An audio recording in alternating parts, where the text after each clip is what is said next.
We find it, we build it, we can manage it, we lease it up, we do everything A to Z, right? Hello and welcome to Pillars of Wealth Creation, where we talk about creating financial success with a special focus on business and real estate. I'm your host, Todd Dexheimer. Now, let's get to it. Hey, welcome back to the show. I'm your host, Todd Dexheimer. With me, excited to have Chris Long. Chris, how are you doing today? Good yourself. I'm doing fantastic. I'm about to leave for a trip to Big Sky, Montana to go skiing. So I can't be bad, ready to go. So anyways, Nice. Chris is the founder and CEO of Longyards, a readily expanding company that's revolutionizing the self-storage industry. With that said, Chris, why don't you give our listeners a bit more about your backyard, a background, and about Longyards, and what you guys do?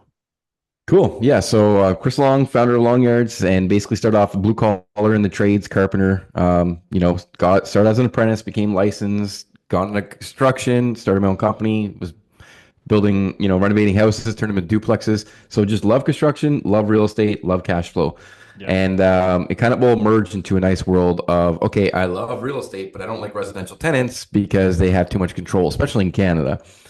And then, with the construction, everything merged with finding a problem in the marketplace. Like I could not get a small to medium size yard for an affordable monthly price. Everything was like, you need an acre and above, 3, 5 year triple net lease. It's like, that's not what I need. So I started Long Yards, and what it is contractor storage yards. It's basically small to medium sized yards for contractors. Now, some people, it's like, I don't get it, right? Yeah. So picture a self storage I get facility. it. You get it? All Oh, yeah. right. It's like it's 67 yards in 1 yard, okay, for context. Like it's a road with yards on the sides, no roof, power, cameras. That's Yeah. Long Yard. Hmm. That's a that's a really cool niche, by the way. And I gotta say, I get it because I worked remodeling construction for a lot of years. And the guy that I worked for owned a small yard just like that. We'd always go to the yard, and he had actually a couple semi trucks in the yard. This is a semi truck beds in the yard that he stored there, that a bunch of stuff was always in, and stored his skid steers and things like that right in that yard. That's it. That's it. And there's a lot of guys like that, and a lot of them don't need to buy one, or they need fewer in more places. So, Yeah, anyways, that's the problem we're aiming to solve. that's and my brother was actually looking for something like that too, and so like you know his place was, you gave him notice, and he's like, I gotta find something, I can't find anything, there's nothing to find. Yeah. um So that's very niche. That's really Yeah. cool. So Yeah. tell me a little bit more about like that niche. Is that all that you focus on, or you focus on other storage niches, or is that the main No. one? That's it. That's all we That's do. it. We do industrial outside storage, contract storage yards, 100%. We have over 17 partners. We got 5 locations coming soon. A lot in other phases of development. That's in order to be doing something really well, that's all you have to do. So Yeah. that's it. I Laser like focus. that. Is there any buildings involved with it, or is it just the land? Explain the yard to me. Right. So it's opportunistic. As an example, we just closed in a property in Corpus Christi, and 7 acres, and it has 2 warehouses. So we have the land on the side that we're converting to industrial to storage yards, but the warehousing we're gonna, either convert to one tenant or to like more of a flex style. So, obviously industrial real estate, like it has a lot of synergy with warehousing. So we're gonna take advantage of it. And because of our clientele is more smaller, medium-sized businesses, we tried to accommodate the warehouse in that nature. It's just organic with our lead flow and with our operations. So that's basically, the idea of the warehousing is if it's complementing, great, but we're not really trying to build warehousing. We're just trying to acquire existing sites, pop up the model, and make a beautiful business that cash flows but supports the community as quick as possible. Yeah. So if it has the building, fine. You're not going to Yeah. go out and build the building if you've got just a blank piece of property, right? Yeah, it's in phases. So my property in Canada, I bought it for 470,000. We put the yards, it was worth 3.6. But as the city grows, Like we're considering putting flex warehousing on it. Okay. I mean, I have so much equity in the land, and now instead of it being at a 7.5 or 8 cap, it can go to, 5.5 or 6 cap. So it kind of makes sense in some cases when the city matures a lot, assuming you own the land, which is unique because we can lease land and do our model as well with the storage yards. You're not going to be doing that when you're building a warehouse, right? So there are cases with maturity and a business plan that has phased out approaches to do the warehousing. But it's not really our short-term goal. Our short-term goal is pins on the map, storage yards, buy or lease, and get going. Explain to me the locations, like what makes a good location, um, and an achievable location for you. Right. This is a really hard one to answer. It kind of seems simple on the surface. You're like, okay, something close to the city that's zoned Yeah. right and ideally ready, right? But the biggest thing is the feasibility. It's the how much can you pay for that land and how much can you Right. make from the income of that land.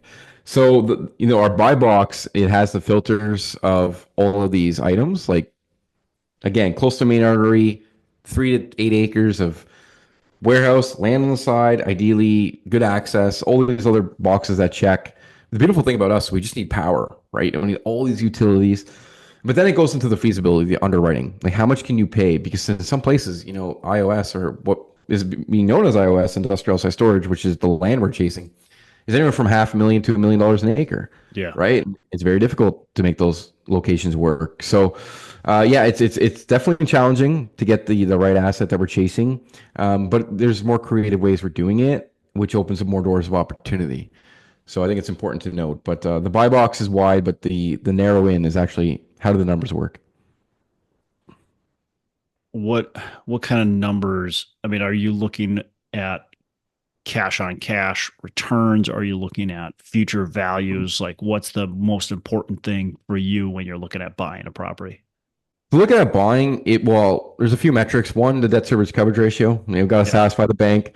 Obviously, all of our partners and myself included look for a good cash on cash. We also want to make sure the other metrics we're looking at is the lease up, so the absorption rate based on Mm, our assumptions. We want to make sure we can get up and going as fast as possible and reduce risk.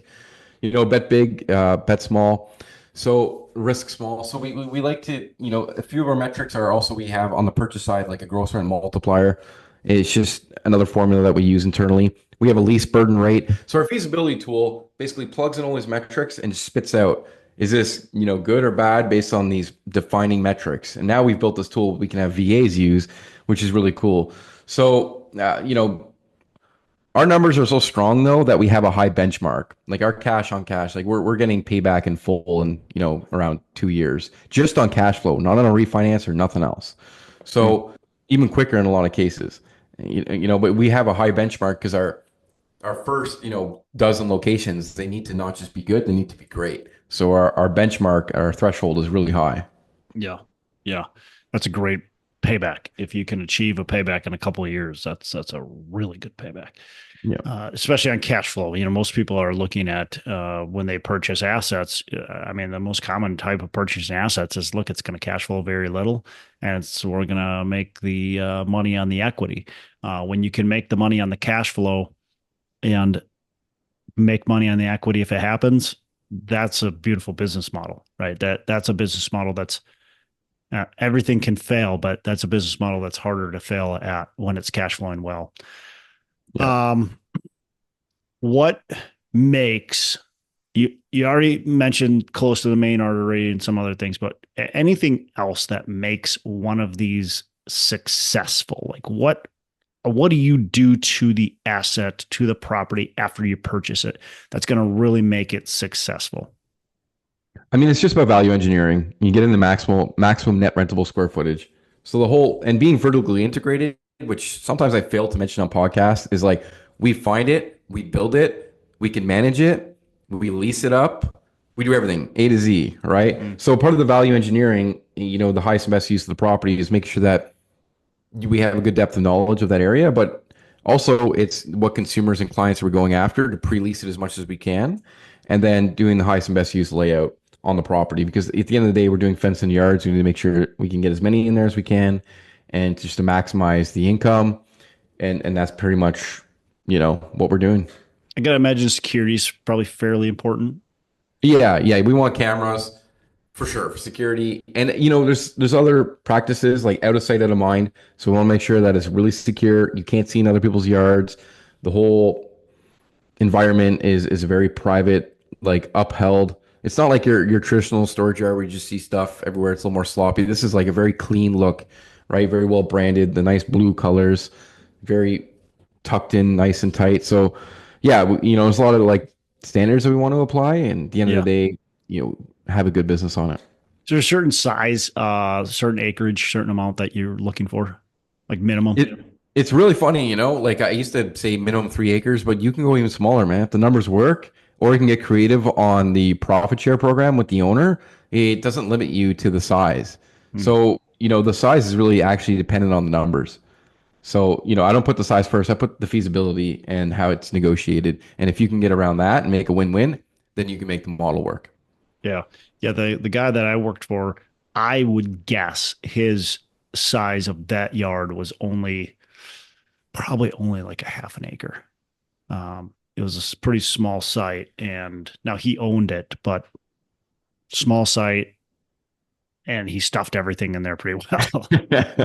It's Just a lot of guys don't know the struggle, man. Like you in the construction industry, I talk to a lot of real estate guys, they just have no idea. But people that have been to a yard or in that blue collar world, they get it, man. They're like, this is a need, you know? It's like yeah. they need the space. And it's crazy because just to buy a half an acre of property, like something you don't need to sometimes just buy, or it's like $750,000. Like, would you rather rent something for, you know, $600 or $1,100 a month? You know, Well, so when you're sitting yeah. here knowing you've got to expand, you got to go get a couple skid steers, you've got to get whatever equipment you need. You got to go buy that equipment, and then you're going, well, I can't buy this equipment because I can't store it. Okay, let's go look at buying a yard to store this stuff at, buying a piece of property to store this stuff at. Now, like you said, you got to spend $500,000 or $750,000, and I got to buy all this equipment. Like that's not Yeah. going to work for me. I can't do that. Right? Yeah. I don't. Who has endless supply of money? They want to spend that much money on the piece of property and then go spend another $1 million on equipment, and it's like, holy crap. So yeah, I mean, Yeah. the need makes, to me, it makes a ton of sense why it's a big need. You mentioned creative. You getting creative. What do you do to be creative on these deals? Well, one example is like a profit share, right? So we'll go to landowners and be like, look, we're going to do a profit share and we're just going to split the income off the back. That's an example. So that way we don't have such burden carrying costs, but also, you know, you make more, you as the partner makes more on the upside. So that's a way to get creative, especially with like newer markets where you want to challenge our assumptions, even if we have good market feedback. Mm, That's one example of a way to hedge our risk and to be creative in order to take a deal down. yeah, interesting. Um, let's talk about you as a business owner. I always am intrigued about people who are successful. What are maybe three habits that you have, or things that you do, things that you say, this is why I'm successful. This is why I've been able to build this business. Yeah, three good habits. I mean, I feel like there's like like a stubbornness because you almost have to be a I little love stubborn. that. By the way, that's a Yeah. that's a perfect one. Yeah. It's like I am relentless with my vision. It's like if I have something in my mind, like I will stubbornly just pursue it with, you know, even if it's not working, I'll find another way, right? So, yeah, I would say there's that, the stubbornness. And I feel like I'm a very adaptable. Like my thinking has to change in order to get the result. At the end of the day, like what's the result to get storage yards on people's property? Like, do I need to be a real estate developer? No, you Yeah. know, there's so many different ways to do that and having like an open mind. So I'd say stubbornness, open-mindedness, because you have to be creative to solve problems. And sometimes you got to think outside the box. And these are some of the things we're doing. Yeah. Well, it's just as simple as, the creative, profit sharing thing that you mentioned, or, hey, I need 3 acres. And now as you go, you're like, you know what? I don't need 3 acres every single time. So you definitely have to be adaptable. And, I love the stubbornness, the relentless. I mean, it's just how it is. You're like, you Yeah, have to be you got to be relentless. relentless, man. And when people tell you no, that's when the fun begins, Oh right? yeah. I'm sure by the way you said that, I'm sure you're the same as me. When somebody tells you no, it's like, all right, Let's go. let's Let's go. go. Yeah, Yeah, yeah. yeah, And then if I were to like finish that with a third one, I mean, you got stubbornness, open-mindedness. I feel like there's a certain level of energy, and yeah, energy can be absorbed or extracted. And I think I bring energy to partners and deals. Well, I'm passionate about what I do, very yeah, passionate. So I love it. yeah, But I'm charismatic. Like I'm industriousness. So like I work really hard, and I also believe with the vision.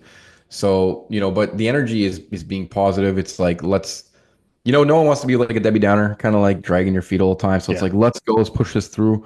And there's just a whole energy mindset that comes with that. I think, the more I learn about it, the more books I read, and the more I'm in this entrepreneurial world, energy is very important, right? Like you gotta extract it, you gotta use it, and you gotta put it in the right direction with the right focus. So I would say, energy. I don't know if it's the best answer, but in my mind, it's like it's so important to the success of a business. I don't know which yeah. one I put above the three in terms of priority, but yeah, I'd say that'd be the third one.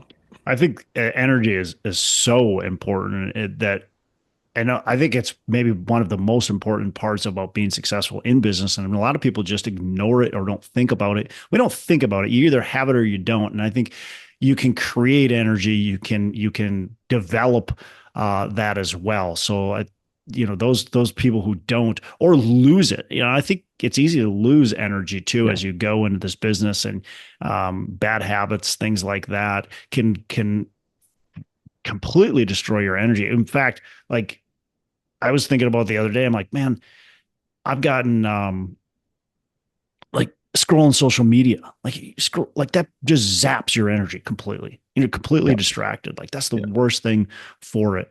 What let's lean on this energy thing for a Yeah. second here. Yeah.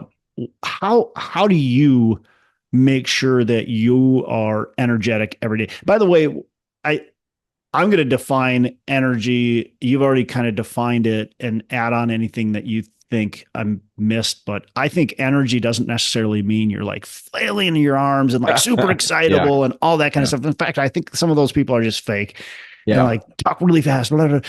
It's yeah, that's not necessarily energy. That might be energy, but it's not focused energy.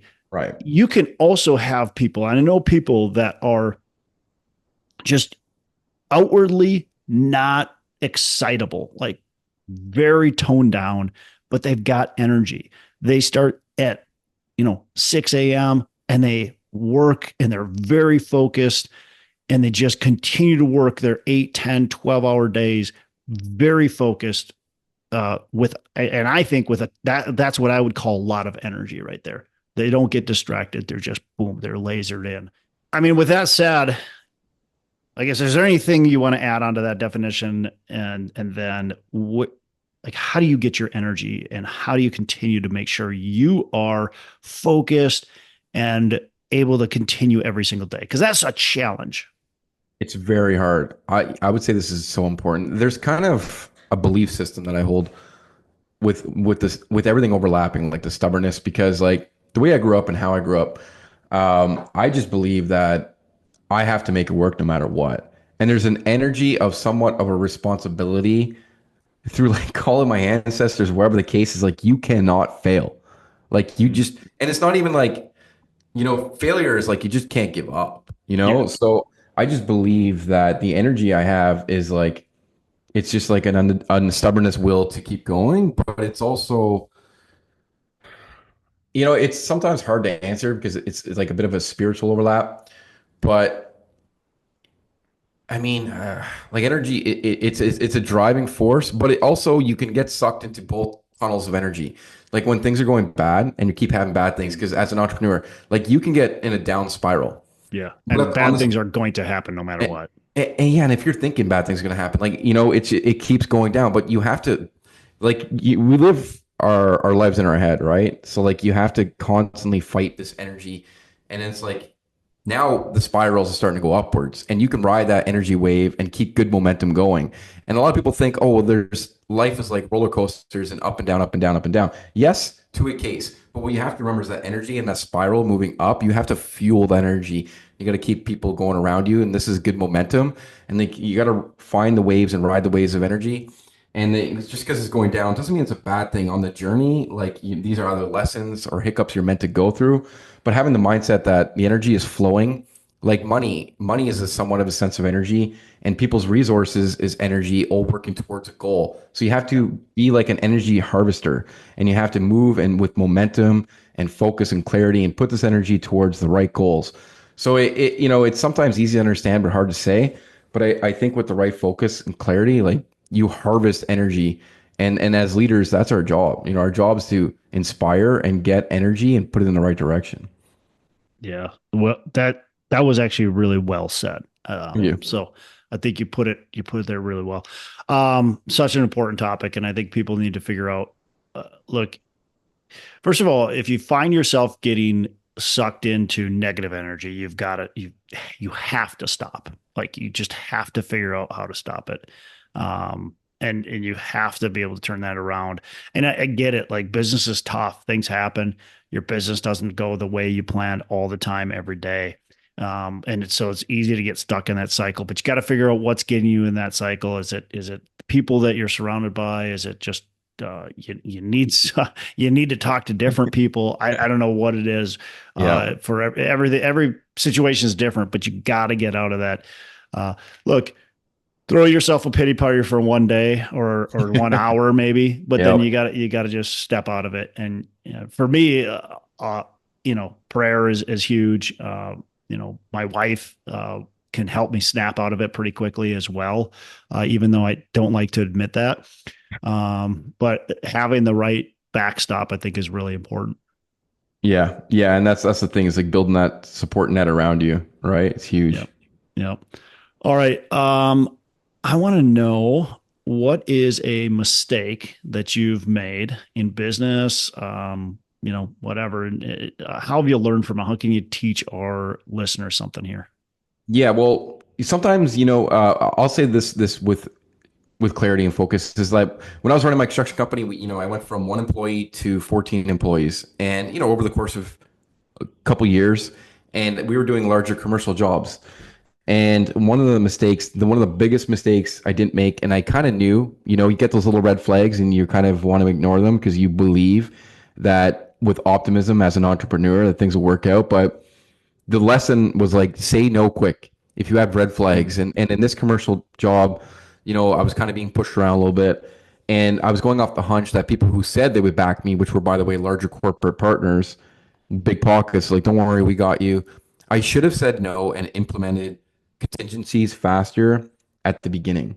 And because I didn't do that, I ended up losing a lot. And when I say losing a lot, I went to almost ground zero, and it took me about 6 months. And I went to one carpenter, back to myself, but I built the company back up again with less employees, making more money, doing less work. So a lot of learning lessons came out of that. But the biggest thing that I've learned is to stay very focused with your goal and your mission, and say no to a lot of other things. And that was the lesson that I was taken away. And as CEOs and entrepreneurs, like, it's so easy to get distracted that the most powerful thing you can do is actually say no, because the more no's you're saying is the more yeses you need to be focused on. So it's simple to understand, easy to say, hard to do. Yeah. But that's what leadership is. And focus is the difference between success and failure. Obviously, strategy, focus, execution. But saying no is so critical. And that came at a price that I learned the real hard way. And now I try to overemphasize it and be extremely strict with our SOPs as well. Hmm. Yeah. Another really valuable one, because it's so easy as an entrepreneur. I think, well, entrepreneurs, it's just how you're built, right? You just see the shiny objects and want to go after them. I think everyone that's an entrepreneur, or most people that are entrepreneur, have that in them. But to actually say no quickly and not let that be distraction to you, which, man, I mean, I don't know how many times I have opportunities sent my way and I start to dive into them, and then I'm like, stop, you can't, like, that's not what you're focusing on. I a lot of times dive way too deep into it. And, even though like go down that rabbit hole and then get like, no, wait, stay focused on your goal, on your mission. But it's so easy to get excited about something. Cause by the way, that's something, if you put your energy and focus on, it could be something really big. It could be something awesome.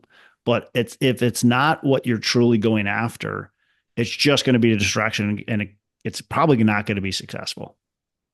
Right. Because if you're going against someone who does that only focuses on that, you can't compete. Yeah. Yeah. Right. And that's a simple way to like stand back and like justify it. Yeah. Yeah. Yeah. Well, Chris, what's what's the future of Longyards? Where are you guys trying to go? What do you see in the market today? Are there any challenges right now that you're really either struggling with, or you see that's exciting? I mean, exciting, yes. Challenges, struggling, yes. All of the above. But fun and exciting to wake up and bring energy, absolutely. So some of the challenges are like, God, we're just growing. I mean, we have 3 projects under construction right now, and some of the, we got SBA. SBA approved us, so that's great. We can buy industrial land and do our long build out for 10% down, Oh, right? that's great. Like how cool is that, right? But getting great partners in great areas, just because it's such a new concept that people are like trying to wrap their head around it still. Hmm. When I explain to them like, hey, this is like self-storage, just like laundry mats for land. It's a cash flow play, and it's also great value ladder because it helps these guys. So, sometimes the challenge is me communicating the actual value that I provide. Yeah. And as I surround myself with better marketing personnel, like I learn that what's in my head and the value I actually bring to the market, I don't effectively communicate. So one of the challenges we're working on internally right now is to, better communicate the value I actually provide. And they simply said, but hard copywriting and the messaging and all that stuff. But in terms of like growing, we got blue sea. There's so much opportunity in front of us that we're just ready to go. It's just we're growing our team and executing is where we're at. Yeah, maybe a video with showing. I'm not a marketing guy, so I probably shouldn't be giving you advice, but maybe a video with one of these contractors, talking about the value Long Yards brings, and showing their yard would be really cool. Because I agree, like probably most people don't have a clue. Like, what are you talking about? Why is this even a need? How many? Oh, there can only be a couple of people that need this, right? No, like there's a ton of Yeah. contractors that need this and that would love something like what you're offering. And I know it because I was in the business for so many years and I get it, but a lot of people don't. And they Yeah, just, and it's kind of like to zoom out of that, like you're building the business on the land, but then building the business to build the businesses and communicating that value. So like mm, jumping on a podcast like this is like, okay, we're going to work together. We're going to find a piece of land. We're going to make it worth this much, and we're going to support your community, make a bunch of money. Communicating that value at that bridge gap is where yeah, I want to get better. 'Cause yeah, so it's so crazy. And I was listening to the founder of Airbnb do this. You're building 3 businesses: the product and the service, then the business to fulfill the product and service multiple, and then the team to do that. And there's these 3 levels, and then you start again going back to the product and the service. So I'm just at a level of the growth now where I need to tweak these things and get better. But anyways, that's where it's at. I love that. That's exciting times. Well, I wish you a lot of success. It's definitely an industry that's needed, and or a niche that's needed. It's a cool niche, in my opinion. But it really, really fun to watch you grow. Thanks, Okay, man. last couple questions. Yeah. What's a book that you can recommend to our listener? Yeah, I always say this. Actually, I'm reading a great one right now, The Science of Tech. But the book would be Money People Deal. I always I refer to that book a lot on podcasts. First of all, he's a Canadian entrepreneur, Stefan Aarnio, but also it's like foundational elements of real estate. Money People Deal, and you just need 2 of the 3. So if you Mm, got the right people and you find the right deal, the money will come, right? The money will come to the right deal and the right people. So just focus on becoming the right person and understand what a good deal looks like. Find the deal, lock it up, and then get the money. Because I always like to inspire people and give back. And I started off humbly with nothing. I was grew up on a farm. I started selling chocolate bars, right? It's like it starts with creativity, kind of being a go-getter. But in the real estate game, if you find the right deal, one deal could change your life, and one deal literally made me financially free. So just going to the fundamentals, and it's a simple book, easy read. Money People Deal. Get two, and the third will come. Love that. Love that. You got to do the work. You got to get yourself out there, right? But yeah, I love the concept. Um, Chris, last question before I wrap up. What are your three pillars of wealth creation? Yeah, three pillars of wealth, and define wealth. I would say define wealth as like the freedom of time, the freedom of choice of life. So I would think the first one would be like financially. That's the biggest thing. I don't care what anyone says. You need money. You need money to take care of your family, whether it's immediate or outside circle family.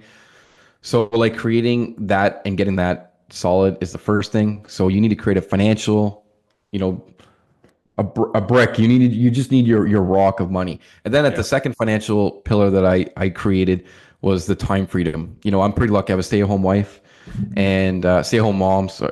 And she just provides for the girls, and like I don't worry about the house. Not like I'm Yeah. a lazy husband. It's just Yeah. like that's my time now could be 100% dedicated to the business and genuinely things I love. So, but the first pillar had to build the second pillar effectively. So once I created that financial pillar, then I created the time pillar. Now it's like the purpose pillar. Now I can go out and crush truly what I'm destined to be and who I want to become. And they kind of, you could say it's a that third pillar is like health and building your mindset and your body and just being in the right place because balance is really hard and I don't want to preach balance because I don't think it exists, but I think if I were to put three pillars, it would be financial, it'd be building your time freedom, and that kind of builds a pillar for your family around you. And the third one is purpose, and purpose comes with spiritual enlightenment, being healthy, having a clear mindset, and just waking up pursuing your goal and mission in life. I think there's nothing more powerful. Yeah. Absolutely. Love that. Those fit really well together. Chris, really appreciate you joining us on the show. How can our listeners get in touch with you, learn more about what you guys are doing, what you got going on? Yeah, I mean, just check us out, longyards.com. If you fill out a form, you want to learn more about us being able to do partners. We partner with people too. I should just do a quick shout out. We do a go long, go home. So yeah, long yards, Chris Long, go long, go home. But what we do is someone wants a long yards in their area, they want to learn more. It's 5 grand. And then if, we have 30 days to find a deal. If they don't find nothing, we give them 5 grand back. And we give them our tools, our underwriting, but most people, they want to keep looking for a deal. So, if people want to learn more, just reach out longyards.com or just check us out, follow us on YouTube or Instagram and just follow us to learn more. Love it. Chris, again, really appreciate you. Appreciate you being on the show. A lot of good value. Especially talking about that energy, the stubbornness, the adaptability. Really like that segment too. So, and love the niche. I think it's great. I think Yeah. it's fantastic that you're laser focused on it. And if you continue to be laser focused, you'll continue the success. So, really appreciate you. You have a fantastic rest of the day. Thanks, Todd. Appreciate it. Hey, thanks so much for listening. I appreciate you being a loyal listener. I would love to have you go on to our Facebook page and subscribe. Give us a thumbs up. Go on to iTunes or wherever you listen and give us a rating and review. Don't forget to subscribe. But your rating and review just helps us push this out to more and more people and continue to grow our audience and hopefully positively affect a ton of people out there that really need this and want this. So the other thing I've got for you is a free ebook on my website. So go on to venturedproperties.com, and download our free ebook on real estate and on syndication. And I've got some data points in there, some really good stuff for you. So I'd love to have you take a look at that. It's free. I'm not expecting anything from it. And also, look, if you want some help in multifamily, want some help learning, growing, getting your business off the ground, I would love to talk to you about what it would look like to work with me potentially and see if that's a good fit. So you can go to coachwithdex.com and check that out, and we can definitely have a call. Thanks a lot for listening. You make it a fantastic rest of the day. I'll catch you on the next episode.